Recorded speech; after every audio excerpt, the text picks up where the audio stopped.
Hello दोस्तों, मैं राजेंद्र सिंह स्वागत करता हूं आपका आरबी क्लासेस की इस ऑनलाइन प्लेटफॉर्म पे।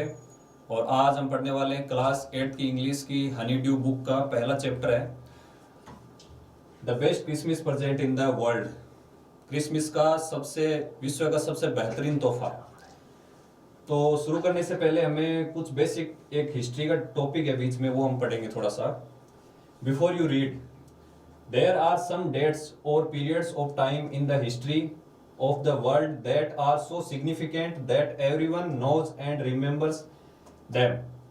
There are some, there यानी यहाँ पे are some यानी कुछ dates और period, dates यानी तारीखें और periods यानी अवधि दी गई है, of times यानी समय की, in the history यानी इतिहास की, of the world that are so significant, significant यानी महत्वपूर्ण, याद रखने वाला शब्द है significant यानी महत्वपूर्ण। That everyone knows, everyone यानी हर कोई, knows यानी जानता है, and remembers them और उन्हें याद रखता है। The history you will read mention one such dates and events. The story you will read, the story यानी कि कहानी, you will read यानी कि तुम पढ़ोगे। will का प्रयोग होता है प्रेजेंट टेंस के अंदर, जैसे कि आप कुछ पुख्ता चीज पढ़ने वाला, उसके लिए प्रयोग होता है will का।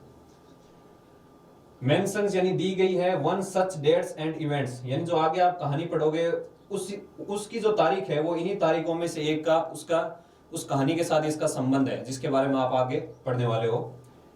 A war between the British and Germans in 1914। A war यानी एक युद्ध, बिटवीन यानी बीच में, द ब्रिटिशर्स यानी कि जो अंग्रेज थे, एंड द जर्मन्स और जो जर्मनी के थे उनके बीच में 1914 यानी 1914 में एक युद्ध हुआ था। 1914 से, जैसे हमें पता है, 1914 से 1918 के बीच में पहला विश्व युद्ध हुआ था। तो जाहिर सी बात है यहाँ पे प्रथम विश्व युद्ध की बात चल रही है। Can you guess which war it was. Can you guess, can you यानी क्या तुम, गेस, गेस यानी सोच सकते हो, विच वॉर, विच यानी कौन सा, वॉर इट वॉज ये कौन सा युद्ध था। ठीक है, जो तारीखें हैं वो तारीखें मैं आपको दिखाता हूं।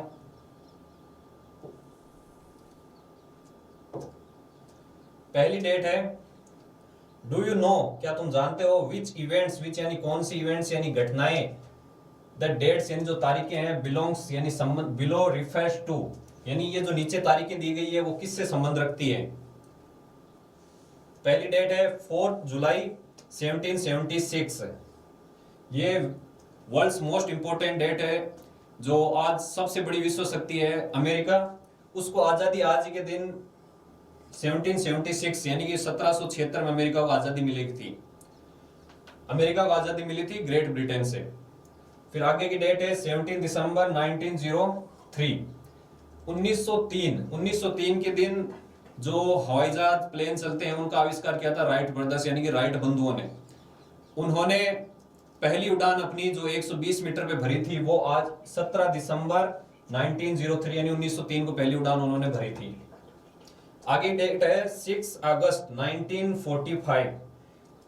1945 इस दिन द्वितीय विश्व युद्ध के दौरान अमेरिका ने जापान के हिरोशिमा शहर पे जो परमाणु बम, पहला परमाणु बम जो इसी दिन गिराया था। आगे की डेट है 13 जनवरी 1948।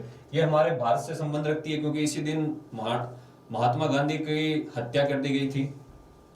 और 12 अप्रैल 1961 ये अंतरिक्ष के अंदर इस दिन पहले यात्री जो थे यूरी गागरिन, उन्होंने पहला सफर किया था अंतरिक्ष का, जो रूस के थे। और जो आखिरी तारीख है वो है 20 जुलाई 1969। इस दिन अमेरिका के अंतरिक्ष यात्री जो थे नील आर्मस्ट्रॉन्ग, इन्होंने अपना पहला कदम जो है चांद पर इसी तारीख के दिन रखा था। The answers are on the page 23 यानी इसके आप आंसर पढ़ने चाहें तो आपको पेज नंबर 23 पे मिल जाएंगे। आगे चलिए,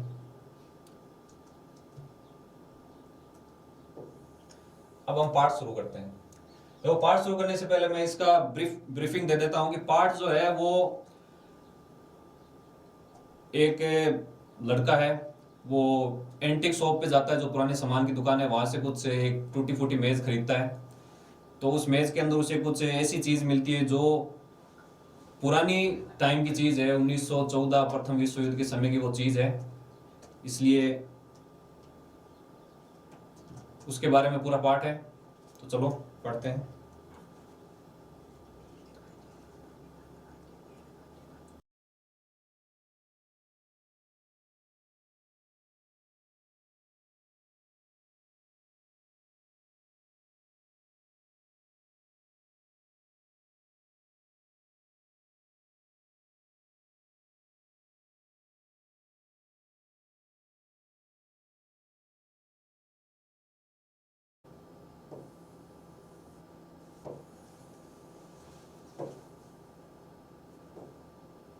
आगे देखो।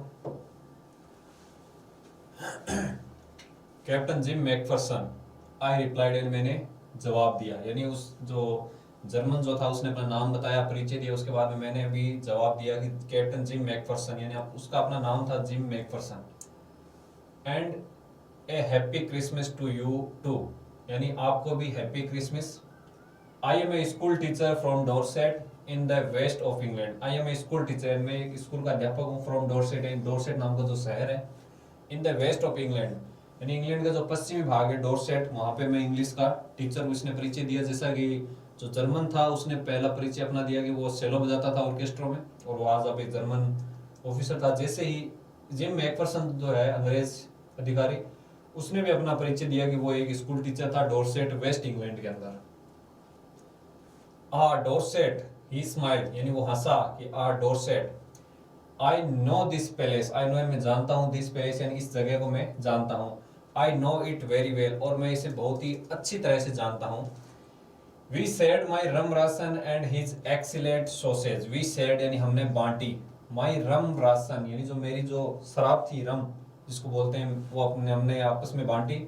एंड हिज एक्सीलेंट यानी उसकी जो बेहतरीन, एक्सीलेंट बेहतरीन, सॉसेज यानी जो मांस था, जो सॉसेज का मतलब तला हुआ मसालेदार जो मांस था, हमने आपस में शेयर किया।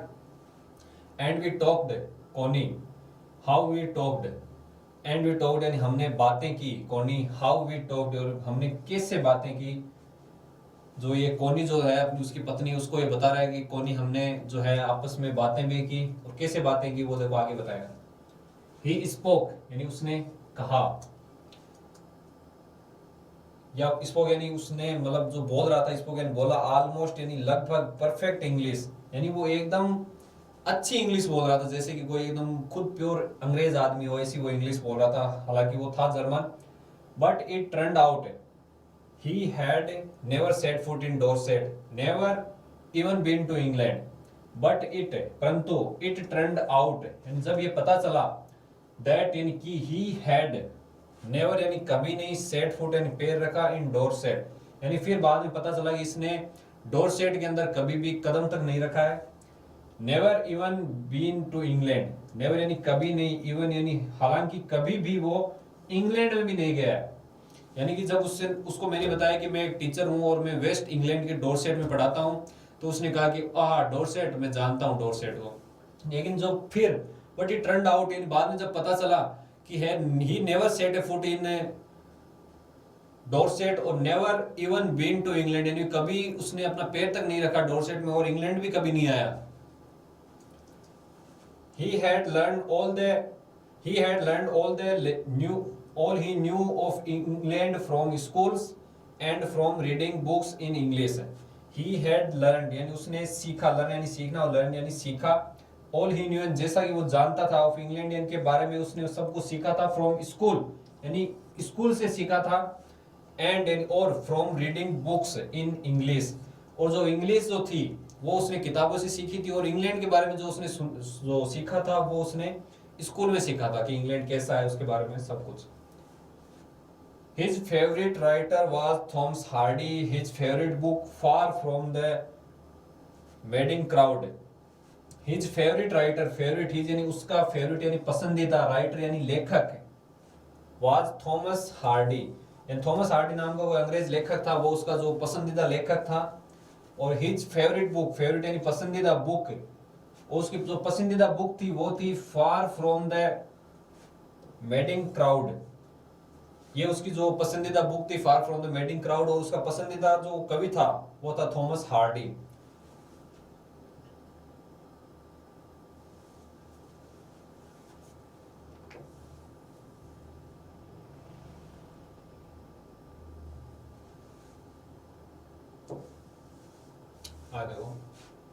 So out there in no man's land, we talked of Bathsheba and Gabriel Oak and Sergeant Troy and Dorset. So out there यानी तब हमने बाहर यानी वहां पे जो no man's land था, we talked यानी हमने बातें की, of Bathsheba यानी बाथशेबा के बारे में हमने बातें की, and Gabriel Oak और जो Gabriel Oak जो थी उसके बारे में हमने बातें की, and Sergeant Troy के बारे में बातें की हमने, and डोरसेट, और जो डोरसेट जो शहर था, इन सब की चीजों के बारे में हमने वहां पे नो मैंस लैंड के अंदर बैठे हुए हमने आपस में बातें की। He had a wife and one son born just 6 months एगो। ही हैड ए वाइफ, यानी उसकी एक पत्नी भी थी, एंड वन सन, और उसके एक बेटा भी था।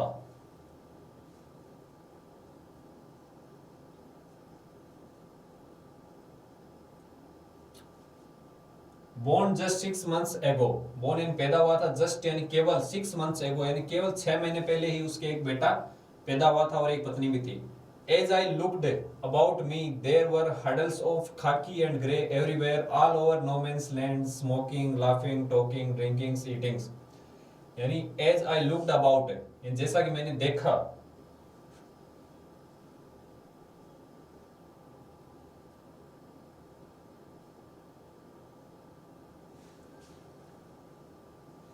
यानी as I looked, यानी जैसे मैंने देखा,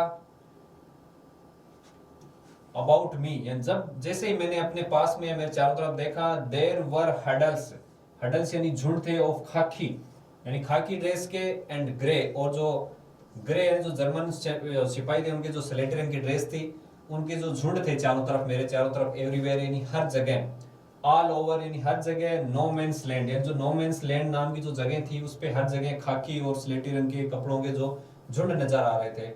स्मोकिंग यानी जो धूम्रपान कर रहे थे, लाफिंग यानी हंस रहे थे, टॉकिंग यानी बातें कर रहे थे, ड्रिंकिंग यानी पी रहे थे, ईटिंग यानी खा रहे थे। इन चारों तरफ जो थे, मैंने चारों तरफ जैसे ही देखा, चारों तरफ खाकी और जो ग्रे रंग के जो कपड़े वाले जो सिपाही थे, यानी कि जो जर्मन थे और जो अंग्रेज जो थे, वो चारों तरफ बैठे थे। कोई नशा कर रहा था, कोई हंस रहा था, कोई बातें कर रहा था, कोई शराब पी रहा था, कोई खाना खा रहा था, सब चारों तरफ अपनी मस्ती में बैठे हुए थे। Hans Wolf and I said what was left of your wonderful Christmas cake, Kani.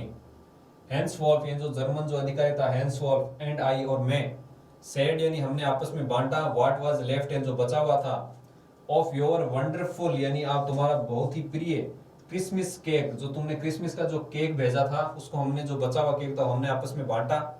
प्रिय कोनी यानी कोनी, जो तुमने जो केक भेजा था क्रिसमस, वो हमने और जो henceforth थे हमने आपस में बांटा। आगे देखो, he thought that marzipan was the best he had ever tasted. He thought यानी उसने सोचा या उसने बताया, the marzipan जो एक प्रकार की जो मिठाई है, जैसे यहाँ पे दे रखा है, a sweet यानी एक मिठाई, कवरिंग यानी बनी हुई, on a cake made जो केक से बनी हुई होती है, जिसके अंदर शुगर होती है, एग्स यानी अंडे होते हैं, और आलमंड्स यानी जो बादाम होते हैं, ये सब चीजों से बनी हुई मिठाई होती है जिसका नाम होता है मार्जिपान। ये ब्रिटिश मिठाई है। उसने बताया कि ये जो मार्जिपान है वाज द बेस्ट यानी सबसे अच्छी, he had ever tested, ever का मतलब होता है उसने आज तक जो भी चीज चखी है, टेस्ट यानी चखना, टेस्टेड यानी चखी है, उसके अंदर जो मार्जिपान है वो सबसे बेस्ट मिठाई है। आई एग्रीड, एग्री यानी सहमत होना, और एग्रीड यानी सहमत हुआ, यानी मैं भी सहमत हुआ। We agreed about everything, we agreed यानी हम सहमत हुए, अबाउट यानी के बारे में, एवरीथिंग यानी हर चीज के बारे में, हम हर चीज के बारे में सहमत हुए। And he was my enemy, and यानी और, ही वॉज माई एनिमी, और हम इस चीज से भी सहमत थे कि ही वॉज यानी वह था, माई एनिमी यानी मेरा शत्रु, और हम इस चीज से भी सहमत थे कि वो मेरा शत्रु था। ओके,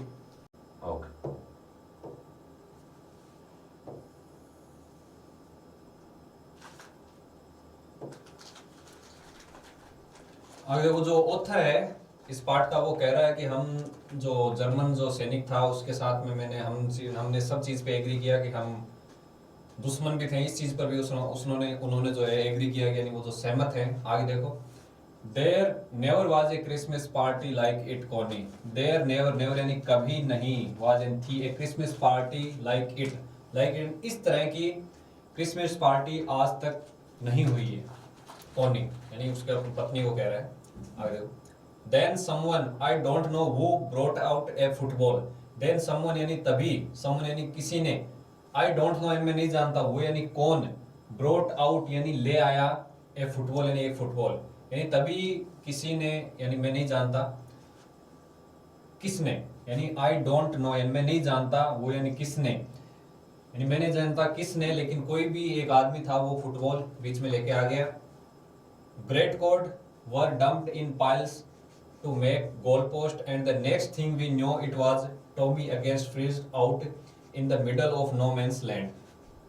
जो ग्रेट कोट्स जो थे जर्मन सिपाहियों, जो बड़े बड़े कोट थे, वह डम्प्ड यानी डाल दिए गए, इन पाइल्स यानी जो गड्ढों के अंदर डाल दिए गए, टू मेक एंड बनाने के लिए गोल पोस्ट यानी जो फुटबॉल का जो गोल जो जाली में डाला जाता है, उस जाली को बनाने के लिए जो ग्रेट कोट्स जो थे जर्मन सिपाहियों के, वो पाइल्स में डाल दिए गए. And the next thing next यानी अगली, थिंग यानी चीज, वी न्यू यानी हम जानते हैं, नो एंड जानना, न्यू यानी हम जानते हैं, फ्यूचर थर्ड फॉर्म है न्यू. इट वाज यानी यह थी, टॉमी अगेंस्ट यानी विरुद्ध, Fritz out in the middle यानी बीच में, बाहर, आउट यानी बाहर, इन द मिडल यानी बीच में, ऑफ नो मैंस लैंड यानी कि कोई आदमी जो था, अचानक से कोई आदमी फुटबॉल लेके आ गया हमारे बीच में, और जो ग्रेट कोट्स थे उनसे हमने जो एक गोल पोस्ट बना ली, यानी जो गोल डालने के लिए जो बना ली. और जो नेक्स्ट थिंग है, जो अगली जो चीज थी, वी न्यू यानी हम जानते थे, वो अगली चीज क्या थी, टॉमी अगेंस्ट फ्रिट्ज यानी जो टॉमी यानी अंग्रेज थे और जो फ्रिट्ज जो जर्मन थे, उनके अगेंस्ट यानी जो उनके विरुद्ध अब जो खेल होने वाला था, इन द मिडल यानी बीच में, ऑफ नो मैंस लैंड यानी जो नो मैंस लैंड जो था, उसके बीच में अब जो है फुटबॉल का मैच होने वाला था. Hans Wolf and I looked on and cheered, clapping our hands and stamping our feet to keep out the cold as much as anything यानी कि हैंस वोल्फ यानी जो जर्मन जो था, हैंस वोल्फ एंड और आई लुक्ड ऑन यानी हम वहां पे उस मैच को जो है देखने लगे, एंड चीयर्ड और उन्हें जोश भरने लगे, क्लैपिंग यानी ताली बजाने लगे, और हैंड्स यानी अपने हाथों से जो है हम ताली बजाने लगे, एंड स्टंपिंग और फिट, स्टंपिंग यानी थपथपाने लगे, और फिट्स यानी अपने पैरों को, टू कीप आउट यानी बाहर रखने के लिए, द कोल्ड यानी ठंड को, एज मच एज यानी जितना हो सके, एनीथिंग यानी कुछ भी करके हम जो ठंड को कम करने के लिए उन्हें जोश भर रहे थे. क्लैपिंग यानी हम जो तालियां बजा रहे थे, वो पैर जो थे उन पैरों को हम थपथपा रहे थे, जिससे कि कैसे भी करके हम जो है कीप आउट यानी दूर रख सके कोल्ड यानी ठंड को, एज मच एज का मतलब होता है जितना हो सके उतना, एनीथिंग यानी हर कुछ करके हम ठंड को जो है दूर रखने की कोशिश कर रहे थे. There was a moment when I noticed our breaths mingling in the air between us.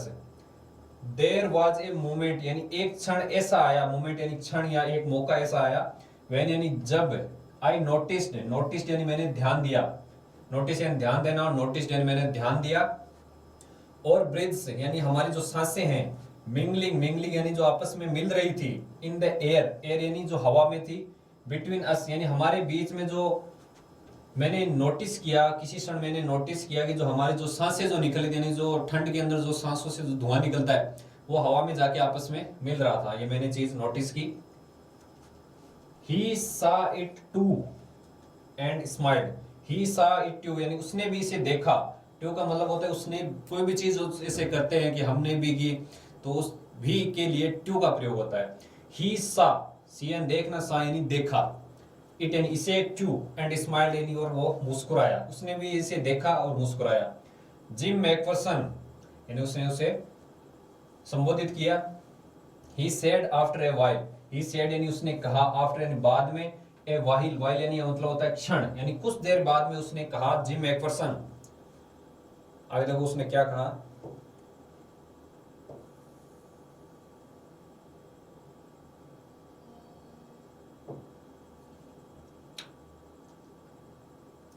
I think this is how we should resolve this war. I think यानी मैं सोचता हूँ, think यानी सोचना, this is यानी मैं सोचता हूँ कि how यानी कैसे, we should यानी हम, should यानी चाहिए, resolve यानी उसको समाधान करना, this war यानी इस युद्ध का, यानी कि मैं सोचता हूँ कि हमें इस तरह से किसी युद्ध का जो है समाधान कर लेना चाहिए.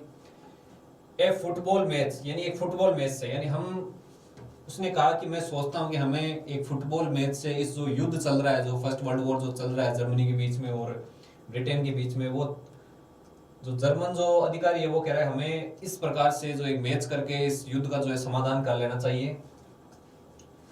No one dies in a football match यानी नो वन डाइज यानी कोई नहीं मरेगा, इन ए फुटबॉल मैच यानी फुटबॉल मैच के अंदर कोई नहीं मरेगा.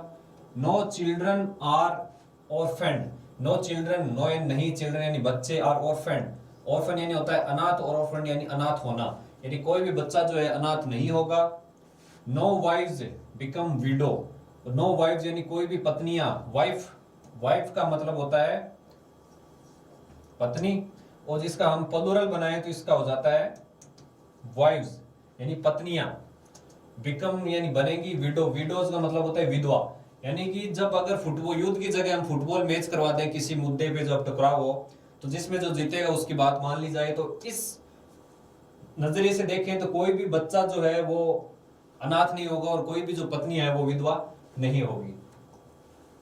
अब आगे देखो, जिम में एक पर्सन जो था अंग्रेज, वो क्या कह रहा है, आई वुड प्रेफर क्रिकेट, यानी प्रेफर का मतलब होता है प्राथमिकता देना, क्रिकेट यानी क्रिकेट को, आई टोल्ड हिम, मैंने उसे बताया। ये जो आई डी लिखा हुआ है, आई डी का मतलब होता है, ये शॉर्टकट है, इसका मतलब होता है आई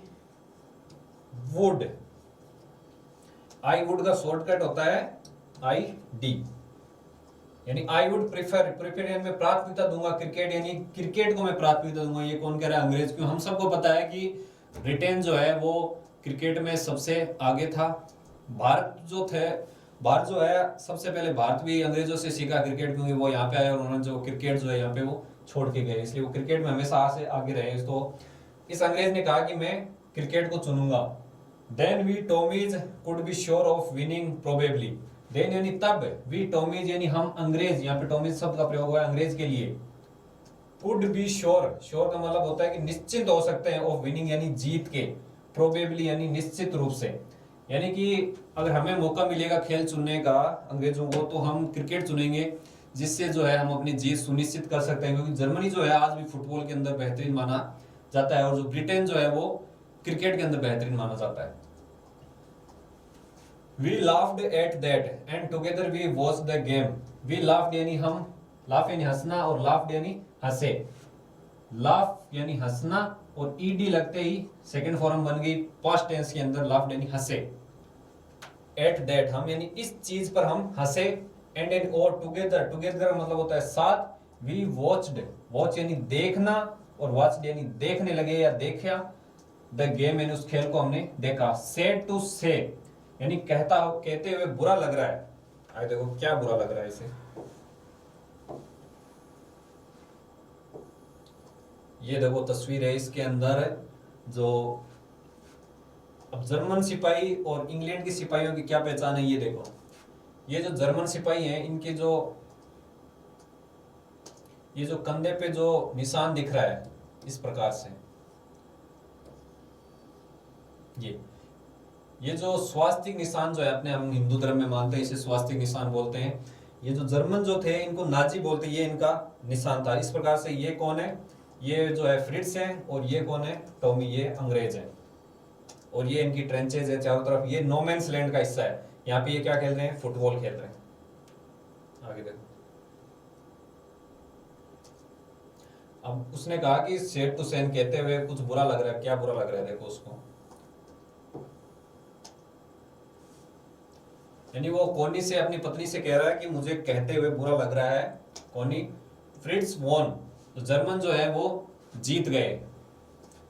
2 goals to 1 यानी 2 गोल जर्मन्स ने किए और 1 गोल अंग्रेजों ने किए, यानी कि ये जो मामला है 1-2 से वो जीत गए।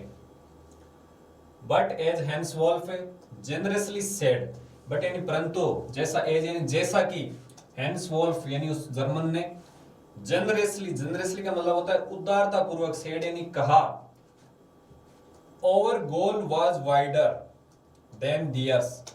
ओवर गोल यानी जो उनकी जो गोल पोस्ट थी, गोल का मतलब होता है गोल पोस्ट, वाज वाइडर यानी चौड़ी थी, देन यानी की मुकाबले किसके, दियर्स यानी उनकी, यानी जो हैंसवॉल्फ था उन्होंने वो मैच जीते, फिर भी उन्होंने उदारता पूर्वक कहा कि उनकी जो गोल पोस्ट जो थी वो चौड़ी थी, इसलिए वो जीत गए। आपके मुकाबले हमारी जो गोल पोस्ट थी, तो वो ज्यादा चौड़ी होने पे जो गोल जो मारा जाता है वो लगने के ज्यादा चांस होते हैं बजाय छोटी गोल पोस्ट के।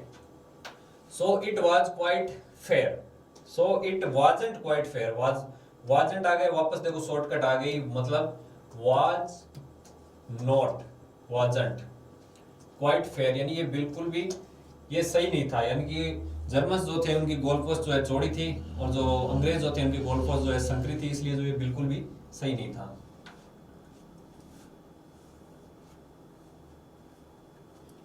आगे देखो, द टाइम केम, वो समय आ गया। अब क्या समय आया देखो, and all too soon when the games was finished the schnapps and the rum and the sausage had long since run out and we knew it was all over. The time come यानी वो समय आ गया, and all too soon यानी बहुत too soon, soon का मतलब होता है जल्दी, और इससे पहले अगर too लग जाता है इसका मतलब होता है बहुत ही जल्दी। When the game was finished यानी जब गेम समाप्त हुआ, the snaps यानी जो शराब थी, जर्मन शराब, वो भी समाप्त हो गई, and the rum का मतलब जो अंग्रेजी जो शराब थी अंग्रेजों के पास, वो भी समाप्त हो गई, एंड सॉसेज, और जो मसालेदार मांस था वो भी खत्म हो गया क्योंकि पार्टी चल रही थी। Had long since run out का मतलब होता है समाप्त होना, यानी जो रम थी, जो सॉसेज थे, जो स्नैप्स थे, वो सभी क्या है समाप्त हो गए थे। एंड वी न्यू, एंड और वी न्यू, नो यानी जानना और न्यू यानी जानते थे। इट वॉज ऑल ओवर यानी ये अब सब समाप्त हो गया है। I wished Hans well and told him I hoped he would see his family again soon, that the fighting would end and we could all go home. I wished यानी मैंने उसे शुभकामनाएं दी या मैंने उससे अपनी इच्छा जाहिर की। hence well and अच्छी तरह से मैंने उसे शुभकामनाएं दी, and told him मैंने उससे कहा, I hoped यानी मैं आशा करता हूँ, he would see, will की जो फॉर्म है would है, सी यानी देख सके, हिज फैमिली यानी अपने परिवार को, अगेन यानी दोबारा, सून यानी जल्दी ही, दैट द फाइटिंग जो लड़ाई चल रही है, वुड एंड यानी समाप्त हो, and we could all go home और हम सभी अपने घर जा सकें। यानी मैंने उसे इच्छा की या उसे शुभकामनाएं दी कि तुम जल्दी युद्ध समाप्त हो और तुम अपने घर पे जाओ और अपने परिवार के साथ मिल सको और हम सब भी अपने घर पे जाके अपने परिवार को एक बार दोबारा देख सकें।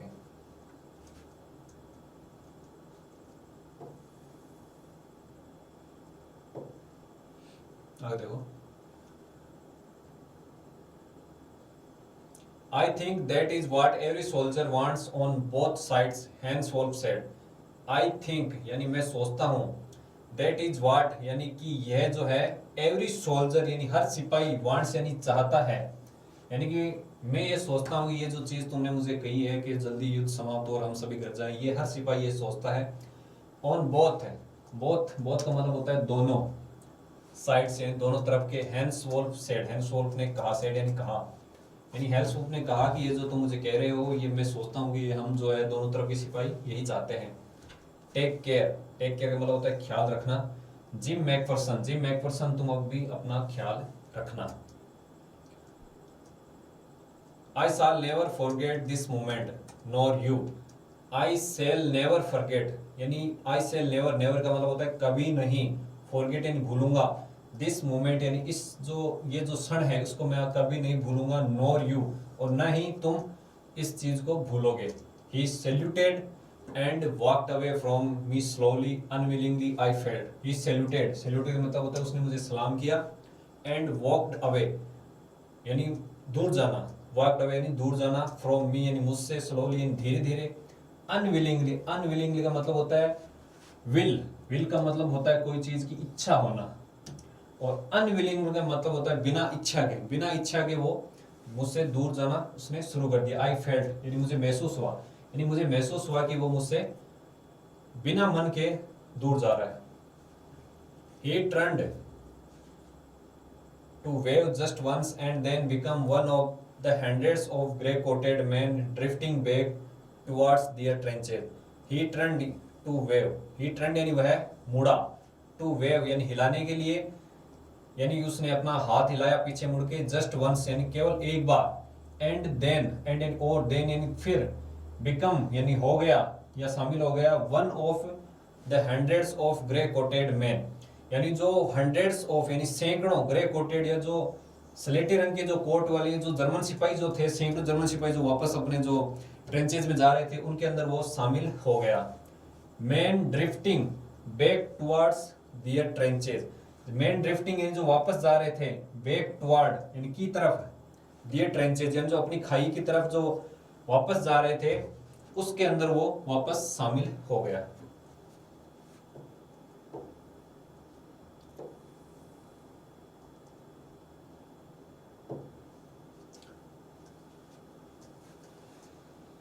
दैट नाइट यानी उस रात को, back in our dugouts we heard them singing a carol and singing it quite beautifully. That night यानी उस रात को, कौन सी रात को? जिस दिन सुबह जो मैच हुआ, हैप्पी क्रिसमस विश हुआ, उसी रात को। बैक इन आर यानी हमारी डगआउट्स, डगआउट्स का मतलब होता है जो खंदकें थी यानी जो खाई थी उनको बोलते हैं खंदकें, यानी ये तो लिखा हुआ है a shelter for soldier make by digging a hole in the grounds and covering it, यानी जो होल बने होते हैं जमीन के अंदर और उनको जो ऊपर से ढका हुआ होता है, एक प्रकार से कैमोफ्लेज होता है जिसके अंदर कोई दुश्मन जो देख नहीं सकता है वो कहाँ पे छुपे हुए हैं, उसको बोलते हैं डगआउट्स। यानी हम रात को अपनी डगआउट्स में थे यानी जो खंदकों में थे। वी हियर्ड यानी हमने सुना, हियर सुनना और हियर्ड यानी सुना, देम यानी उनको, सिंगिंग यानी गाते हुए, एक केरल, केरल का मतलब होता है क्रिसमस गीत, एंड सिंगिंग यानी और गा रहे थे it quite beautifully, quite beautiful का मतलब वो सुंदर, और क्वाइट ब्यूटीफुल मतलब होता है बहुत ही सुंदर तरीके से वो उस केरल, केरल का मतलब होता है क्रिसमस जो गीत होता है उसको वो गा रहे थे। It was stillness silent night यानी वो था, यानी गाने का नाम है स्टिलनेस साइलेंट नाइट, ये कोई जर्मन गाना है उसका नाम है stillness silent night. Our boys gave them a rousing course of while shepherd watched. Our boys हैं, और हमारे boys हैं लड़कों ने, gave them a rousing chorus. Rousing chorus का मतलब होता है एक जोरदार तरीके से वापस उनका समर्थन करते हुए उन्होंने जो है गीत गाया। वो गीत कौन सा था? While shepherd watched, ये अंग्रेज गीत है। While shepherd watched, और ये जो है Silly Nest Silent Line, ये जर्मन गीत है। We exchanged carols for a while and then we all fell silent. We exchanged, we यानी हमने, exchanged यानी आदान प्रदान किया, carols यानी उन जो क्रिसमस के गीत थे उनका, for a while यानी कुछ देर के लिए, and then और then यानी फिर, we all fell silent और हम सभी जो है शांत हो गए। silent का मतलब शांत हो गया, यानी कुछ देर के लिए हमने जो है आपस में अंताक्षरी के रूप में जैसे वो गाने थे वो आपस में एक्सचेंज किया यानी गाए, और फिर कुछ देर के बाद में सब कुछ शांत हो गया। We had had our time of peace and goodwill, a time I will treasure as long as I live. We had had यानी हमारे पास था, और टाइम ऑफ पीस यानी शांति का समय, और गुडविल यानी मैत्रीपूर्ण का समय जो हमारे पुरुष हमारे पास में, यानी हर एक आदमी के पास में अब शांति और मैत्रीपूर्ण का जो एक प्रकार की जो यादें थी। ए टाइम यानी एक ऐसा समय, आई विल ट्रेजर्स, ट्रेजर का मतलब होता है खजाना, as long as I live यानी जब तक मैं जिंदा रहूंगा, as long as I live तब तक मैं उसे खजाने की तरह इस याद को संभाल के रखूंगा।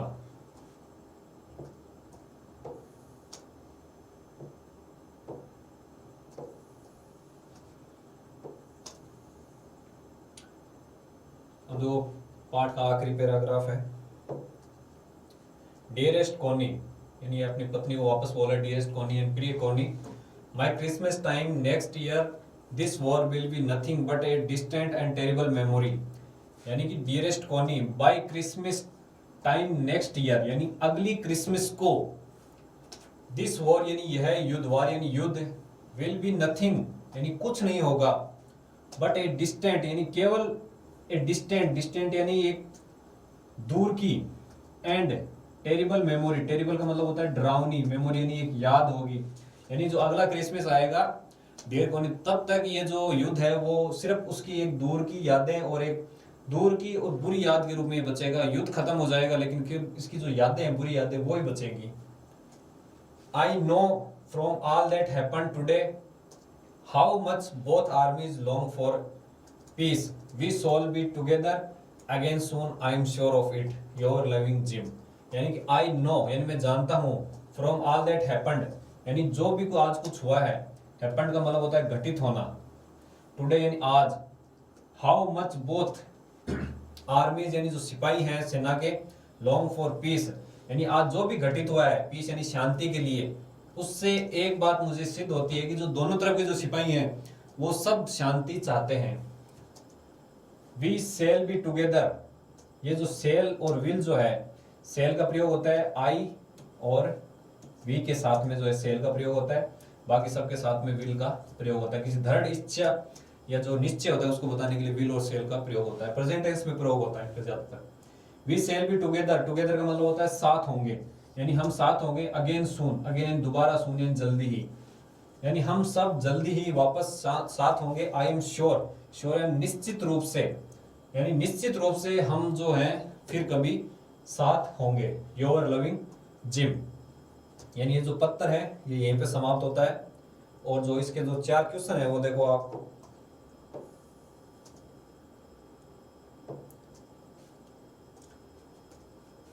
Who had written the letter to whom and when? वो यानी किसने, रिटन है लिखा था, द लेटर यानी लेटर किसने लिखा था, टू whom यानी किसे लिखा था, एंड when और कब लिखा था। इस पार्ट को अगर आपने ध्यान से पढ़ा है तो जिम मैकफर्सन ने ये पत्र लिखा था, टू whom यानी कोनी मैकफर्सन यानी अपनी पत्नी को लिखा था, और कब लिखा था, 26 दिसंबर 1915 को लिखा था। Why was letter written? Why यानी क्यों, was यानी था, द लेटर रिटन यानी पत्र क्यों लिखा गया था। What was the wonderful thing that had happened? और जो वंडरफुल थिंग जो घटित हुई थी, यानी जो आश्चर्यचकित जो चीज घटित हुई थी वो क्या चीज थी। What job did Hans Wolf and Jim McPherson have when they were not soldiers?